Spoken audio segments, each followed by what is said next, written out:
Hey, it's me. This is 2 weeks and 2 days after my tummy tuck with muscle repair, and it's the first video I've done since. So I thought I'd do a quick update since I'm sitting. So here's where I am at the moment, other than being at my desk. Whenever I saw the plastic surgeon about getting this procedure done, I had guessed that they explained to you that your muscles, when you are pregnant, they pull apart, your abdominal muscles, and then when you get, after you've had the baby and the muscles work together, they go back. And since I've had 3 babies, they've gone and I do a lot of, as I've mentioned maybe once or twice, I do a lot of working out, which includes cardio and which includes toning and weights and stuff like that.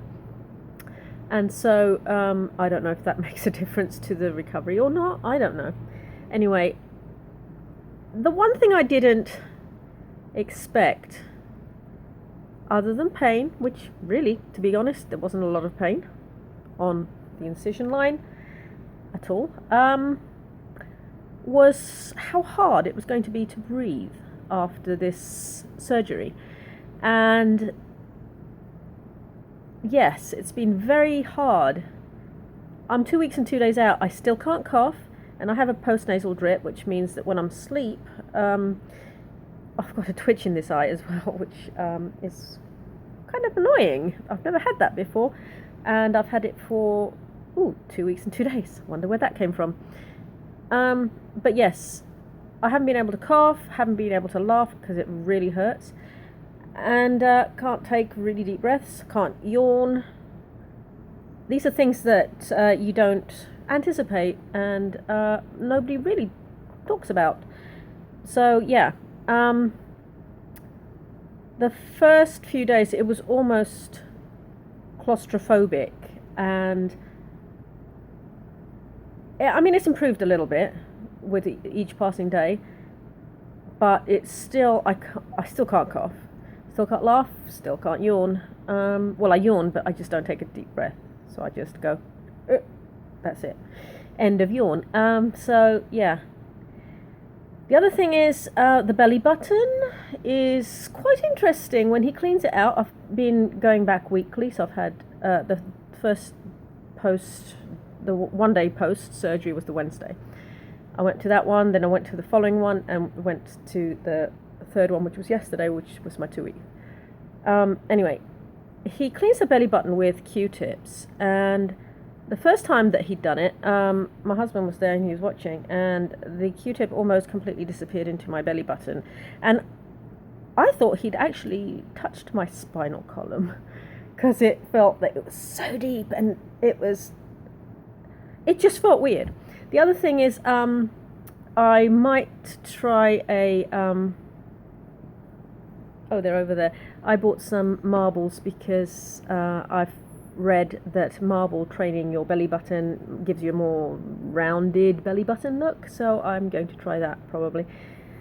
Yeah, it's kind of oval at the moment. Yeah, so the first few days I took very little in the way of painkillers because I had a pain pump in for it lasted 3 days, and that took away most of the, if not all of the pain from the incision, and I've had an incision hip to hip. So that was all right. And when the most pain I got was where they put the at the top of my thigh, they put the tubes, the leads, whatever, to the pain pump. That incision there was really quite painful. I don't know why they put it there, and I have stretch marks there, and I think they stuck it in stretch marks. I don't know, but anyway, it took the pain away from the incision, which was great. The other thing was that Nurse Ratchet, who tried to do my IV, she tried several times on here, and it's still 2 weeks and 2 days later, you can still see this bruising, but on the day, she tried twice. She said I had really great veins, but they were valvy, so they were very difficult to put the tubey thing in. Anyway, so she tried, and by the time she was finished trying on this arm, this thing looked like the hunch back of the hand of Notre Dame, because it was so swollen. And when my family came in to say their last goodbyes before I went into surgery, this thing was like swollen. It was packed with stuff and bandages and stuff, because the woman just couldn't find a way of bloody putting the IV in. So the anaesthetist came in and looked at my hand. He says, "I'll do it there." No bruising at all. This is 2 weeks and 2 days later, and I've still got bruising. You can't really see in this light, but you can see that one. And here, there's bruising still there. Yeah, so that was really great. That was painful as hell, trying to get that in. So that was really scary just before going into surgery.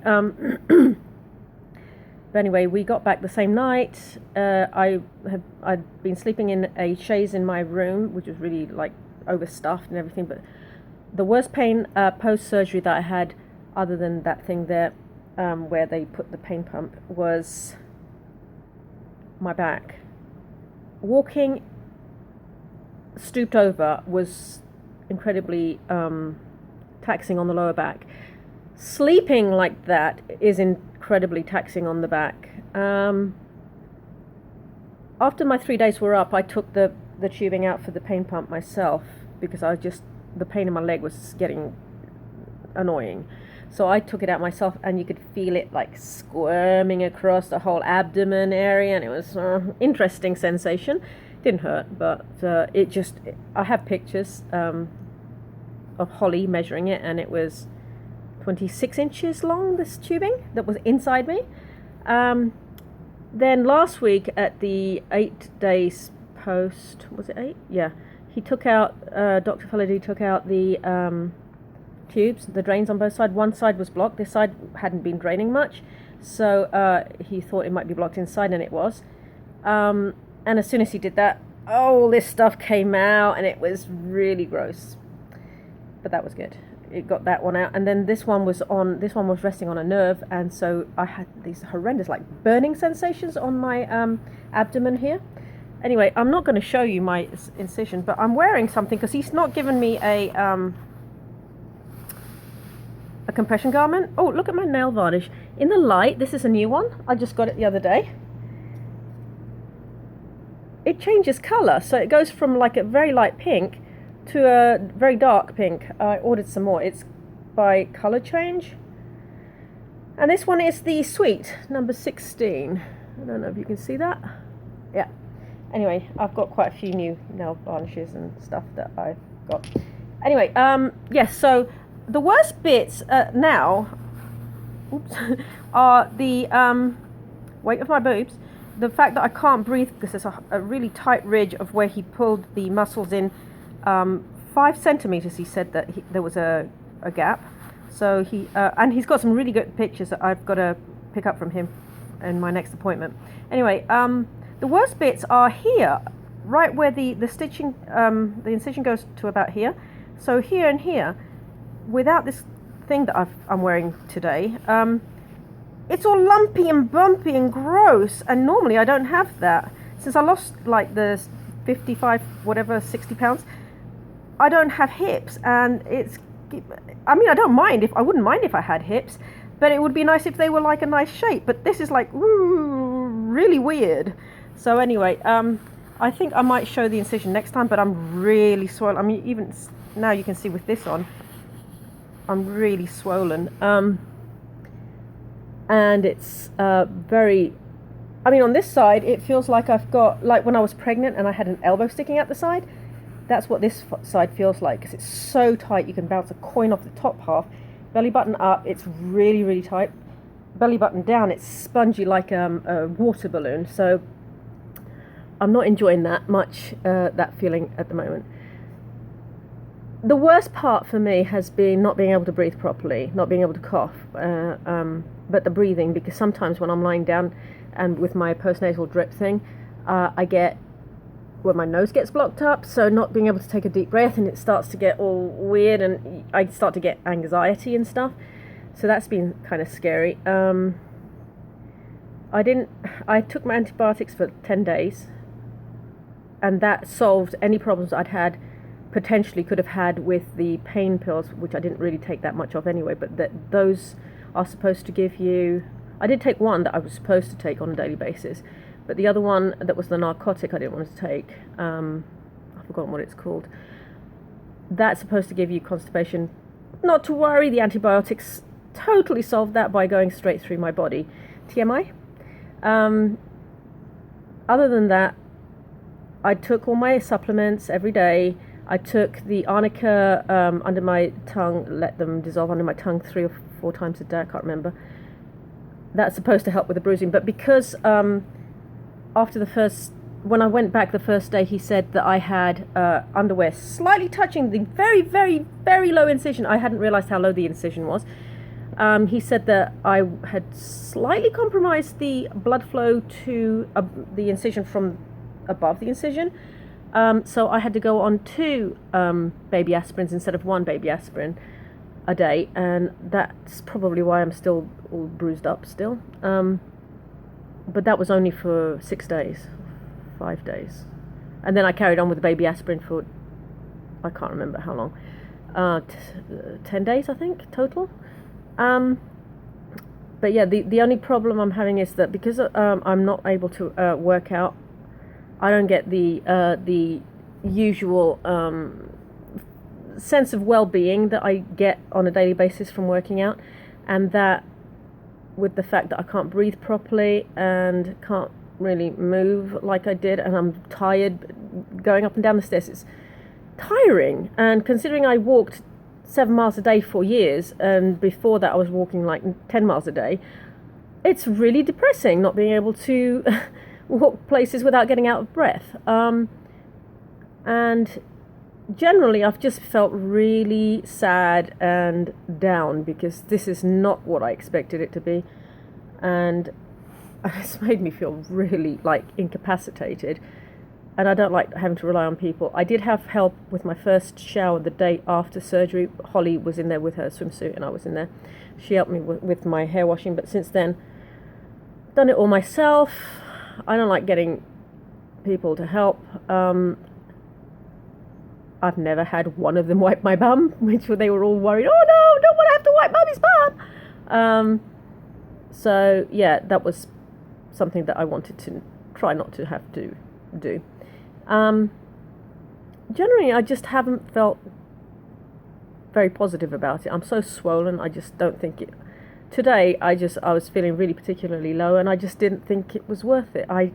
This cost a lot of money. It was like $9,000. The results I'm seeing so far, I mean, they're not horrendous or anything, but I'm swollen. I can't breathe properly. I get out of breath so easily.